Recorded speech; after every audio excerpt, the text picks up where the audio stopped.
NSFAS Board Chairperson Ernest Khosa has received a report from Werksmans Attorneys looking into irregularities against CEO Andile Nongogo. Nongogo took a leave of absence in August in light of alleged corrupt payments. The report will be presented to the Student Financial Aid Scheme Board next week. Werksmans Attorneys were roped in September to investigate corruption allegations against Nongogo and to review the NSFAS procurement systems and processes. For more on this conversation, we are now joined by the South African Union of Students spokesperson Asive Dlanjwa. Asive, good to have you again. Thank you very much for coming on. Just in August, the Public Protector's Office was saying it is also still investigating the awarding of a contract to the service providers by the National Financial Aid Scheme. It looks like Werksmans Attorneys has beat the Public Protector to it and released a report before that. Good evening, Butabo, to you, your viewers and your listeners. It's good to be back. We welcome the finalization of the investigation by the company, or rather by the attorneys that were appointed. And we also even welcome the expedited nature in which that report was produced. It is probably one of the fastest turnaround that we have seen in terms of such forensic reports as it pertains to state entities and where corruption is concerned. This signals for us that it could go, in fact, the right direction and the right spirit and a commitment from I suppose, the leadership of the board to ensure that we have answers as it pertains to those allegations, as it pertains to the appointment of those companies. So we really welcome the expedited nature in which the attorneys have concluded their work and the pressure that was exerted on the attorneys to ensure that their turnaround time is absolutely fast as lightning. So tell me, did you have a sense that there was some foul play as the student body in the awarding of these bids? Not necessarily. The reservations we had was as it pertains to the competency of these organizations. To be quite honest with you, the business decisions that were taken by NSFAS in appointing them, we would not necessarily know, or in fact in the allegations would have picked them up from the media.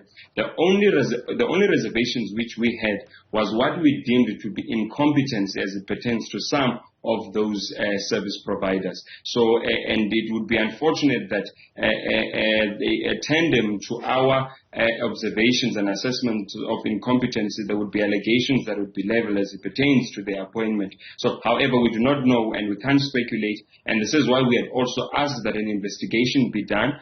However, the one thing that we knew for a fact was that there were some of those service providers who were absolutely dismal at carrying out the mandate that they had been given. This is no small task. I mean, 50 billion rands budget, which services young people from poor working class backgrounds, is not a matter that should have been done willy-nilly. Obviously, that means there are some serious shortfalls or loopholes in the NSFAS system. The board itself unable to exercise quite extensive oversight in how, for example, these bids are processed. It was obviously a huge task. You are correct about that. And we would have also hoped that the leadership of the institution, from the level of the executive to the board, would have exercised much more diligence over that to ensure, because you are correct. I think, in fact, it's just around about just under R1 billion that these companies would have to disperse monthly. That's a lot of money and a lot of work that would have needed to be done. So we would have hoped that the necessary due diligence would have been done. However, we will hear from the report whether was that done or not. And in the event that the failures began from the level of procurement up until the operations, obviously accountability must be taken there. However, whether those companies, as far as we are concerned, would have, the report finds that there is nothing that was untoward, we are still of the view that some of them still do not have the requisite competency to carry out that mandate. So irrespective of what that tells us, what we know is that the experience of the student on the ground has been a dismal one. We, about 3 weeks back, if I'm not mistaken, we are sitting with about 10% of students that are funded, which is probably over 70,000 students that still have not received their allowances because of the incompetency of the service providers. Massive increase in the number of calls that have been received by NSFAS complaining particularly about that system. Are you saying those numbers are not going down? The numbers in terms of the numbers in terms of the students that would have been onboarded would have gone up. I think we're sitting around about 98%, if I'm not mistaken. But you see, it's a long process between the onboarding and up until the students get their actual funding or their actual allowance.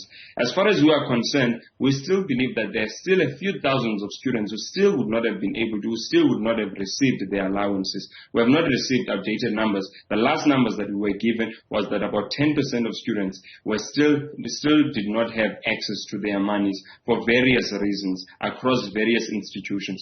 So as to whether that number has gone down or not, we have not been brought into confidence that that number would have been gone down. The one thing which we did welcome was that about 98% of the students were now on the system, were now onboarded. But we said that the scheme had to go further because onboarding students is not sufficient. We need to ensure that there is money on their cards and that they are able to buy their toiletries, their sanitary products and food and all the necessary needs that they have to be able to. In fact, what is probably could be very concerning for us now is that we are going into exam in the next few weeks. And it would be very unfortunate that if there's but one student who still would not be having their monies to buy food, and yet they would be expected to participate fully in their final year examinations. Rightly so, as you put it, this is not a pronouncement on the guilt of the CEO or any other person at this particular point in time, because we're not sure what the contents of that report will be. It will be put to the board of NSFAS in the next week, but certainly it is there to determine the veracity of the allegations. But should indeed it prove to say that there was some kind of irregularity, would you want a process where these contracts are reversed, which, of course, in itself will also impact on the students and the disbursement of the funds? We would hope that whatever decision is taken will be in the best interest of the students. That is what we want. It's very clear what is our demand, and our minimum demand is that the students must get their allowances on time and every month. So obviously, we would hope that that accountability is taken, number one. Number two, we're a law-abiding state. We would also hope that whatever is necessary as far as the law allows, that those steps are taken. But we are saying that those must be taken in the interest of justice. We're also not expecting a Hollywood excitement that you collapse everything and then we are left with students not receiving their allowances for the next 3 months. Whatever would be the decision, we would hope, in fact, that from the time that the report had been commissioned, that NSFAS and the department would have began the necessary work to ensure that they build some sort of a system of recourse, that in the event that some of the people that were appointed, it seems that they had been appointed illegally, that they have the necessary consequence and recourse management systems to ensure that the students do not suffer in whatever decision they take. I would not imagine in a public entity that if someone has been appointed illegally, that person would carry on to do the job, even albeit that there is sufficient evidence that that person is carrying out that work illegal. I would not imagine that that person would carry on, but what we would hope for would be that there would be measures that would be in place from the level of NSFAS and the department to ensure that that shock is able to be absorbed in a manner that does not impact our students adversely, especially considering the fact that in the next 2 to 3 weeks, the students are going to begin their final year examinations.